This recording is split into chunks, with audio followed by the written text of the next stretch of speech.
ನಮಸ್ಕಾರ ಟಿವಿ ಟುಗೆ ಸ್ವಾಗತ. ತಿಂಗಳ ಜನವರಿ 10ನೇ ತಾರೀಕು ಶನಿವಾರ ಸಂಜೆ 6 ಗಂಟೆಗೆ ಶ್ರೀ ಶ್ರೀ ಶ್ರೀ ರವಿಶಂಕರ್ ಗುರೂಜಿ ಅವರ ಒಂದು ಮಹಾ ಸತ್ಸಂಗ ಅನ್ನೋ ಒಂದು ಕಾರ್ಯಕ್ರಮವನ್ನು ನಾವು ಮಾಡ್ತಾ ಇದ್ದೇವೆ. HSR ಲೇಔಟ್ ಅಲ್ಲಿ ಅಟಲ್ ಬಿಹಾರಿ ವಾಜಪೇಯಿ ಗ್ರೌಂಡ್, ಬೊಮ್ಮನಹಳ್ಳಿ ವಿಧಾನಸಭಾ ಕ್ಷೇತ್ರ. ಇಲ್ಲಿ 10ನೇ ತಾರೀಕು ಸಂಜೆ 6 ಗಂಟೆಗೆ ನಾವು ಕಾರ್ಯಕ್ರಮವನ್ನು ಮಾಡ್ತಾ ಇದ್ದೇವೆ. ಕಾರ್ಯಕ್ರಮದ ಉದ್ದೇಶ ಒಂದು, ಬೆಂಗಳೂರಿನ ಜನ ಇರುವಂತ ಒಂದು ಸ್ಪೀಡ್, ಆ ಕೆಲಸದ ವೇಗದಲ್ಲಿ ಆರೋಗ್ಯದ ಬಗ್ಗೆ ಹೆಚ್ಚು ಗಮನ ಕೊಡದೇ ಇರುವಂಥದ್ದು. ಮತ್ತೆ ಆರೋಗ್ಯ ಸರಿ ಇಲ್ಲ ಅಂತ ಹೇಳಿದ್ರೆ ಅನೇಕ ಸಮಸ್ಯೆಗಳಿಂದ ಬಳಲುವಂಥದ್ದು. ಮತ್ತೆ ಸರಿಯಾದ ಸಮಯಕ್ಕೆ ನಾವು ಕೆಲಸಕ್ಕೆ ಹೋಗೋದಕ್ಕಾಗಲ್ಲ, ಮತ್ತೆ ಅದರಲ್ಲಿ ಸಾಧನೆನೂ ಕೂಡ ಮಾಡಲಿಕ್ಕೆ ಆಗೋದಿಲ್ಲ. ಅದರಿಂದ ಆ ಒಂದು ಕಾರಣ. ಮತ್ತೆ ಎರಡನೇ ಕಾರಣ, ಡ್ರಗ್ಸ್ ಹಾವಳಿ ಜಾಸ್ತಿ ಆಗ್ತಾರೆ.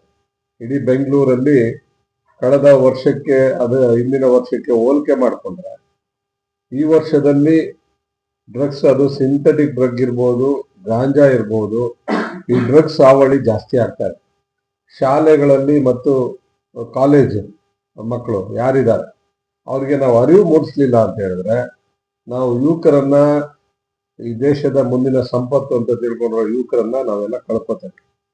ಆದ್ರಿಂದ ಈ ಗುರೂಜಿಗಳ ಕಡೆಯಿಂದ ಯುವಕರಿಗೆ ಒಂದು ಸಂದೇಶ ರವಾನೆ ಆಗಬೇಕು, ಅವರ ಪೇರೆಂಟ್ಸ್ಗೂ ಕೂಡ ರವಾನೆ ಆಗಬೇಕು.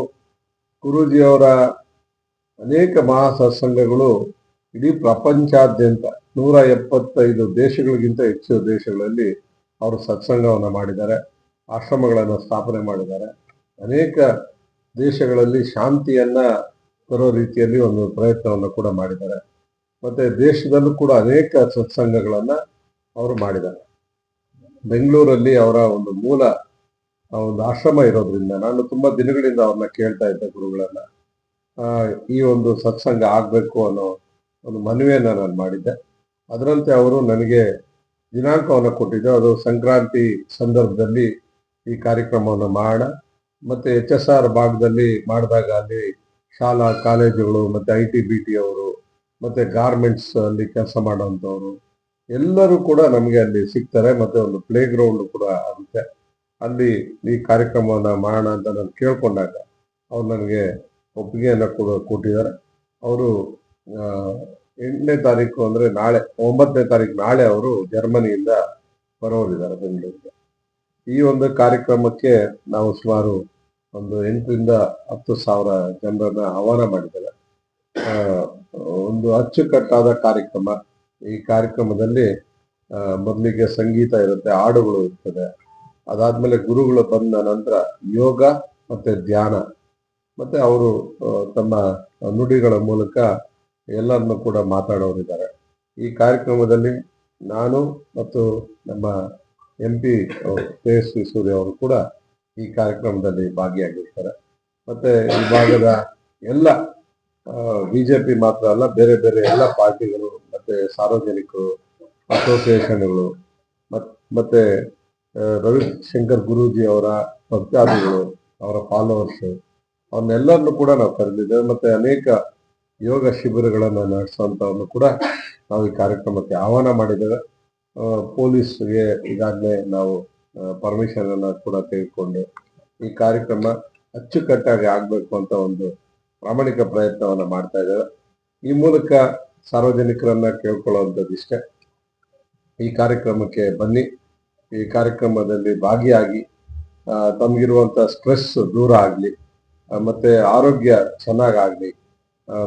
ಮತ್ತೆ ನಮ್ಮ ಆರೋಗ್ಯ ಚೆನ್ನಾಗಾದಾಗ ಇನ್ನಷ್ಟು ಕೆಲಸಗಳನ್ನ ನಮ್ಮ ಕುಟುಂಬ ಮತ್ತು ಆಫೀಸ್ ಇರ್ಬೋದು, ಬಿಸ್ನೆಸ್ ಇರ್ಬೋದು, ಅದರ ಒಂದು ಶ್ರೇಯೋಭಿವೃದ್ಧಿಗೆ ನಿಮ್ಗೆ ಒಳ್ಳೇದಾಗುತ್ತೆ.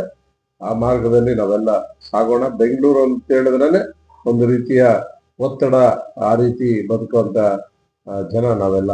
ಅದರಿಂದ ಒತ್ತಡದಿಂದ ಹೊರಗಡೆ ಬರಬೇಕು ಅನ್ನೋ ಒಂದು ಕಾರಣಕ್ಕೆ ನಾವು ಈ ಮಹಾ ಸತ್ಸಂಗ ಕಾರ್ಯಕ್ರಮವನ್ನ ನಾವು ರೂಪಿಸಿದ್ದೇವೆ. ಒಂದು ಸ್ಕ್ಯಾನರ್ ಇದೆ, ಆ ಸ್ಕ್ಯಾನ್ ಮಾಡ್ಕೊಂಡ್ರೆ ಅವ್ರಿಗೆ ಪಾಸ್ ಕೂಡ ಸಿಗುತ್ತೆ. ಪಾಸ್ ಇದ್ದಂಥವ್ರಿಗೆ ಸ್ವಲ್ಪ ಬೇಗ ಮುಂದೆ ಬಂದು ಕುತ್ಕೊಳ್ಳೋದಿಕ್ಕೆ ಆಗುತ್ತೆ. ಪಾಸ್ ಇರೋರೆಲ್ಲರೂ ಕೂಡ ಒಂದು 5 ಗಂಟೆಗೆ ಬಂದು ಕೂತ್ಕೊಂಡ್ರೆ ಒಳ್ಳೇದು. ಸಂಗೀತ ಎಲ್ಲ ಪ್ರಾರಂಭ ಆಗುತ್ತೆ. ಅದರಿಂದ ಆ ಸ್ಕ್ಯಾನ್ ಮಾಡ್ಕೊಳ್ಳೋ ಮೂಲಕ ಅವ್ರಿಗೆ ಒಂದು QR ಕೋಡ್ ಬರುತ್ತೆ, ಪಾಸು ಕೂಡ ಸಿಗುತ್ತೆ.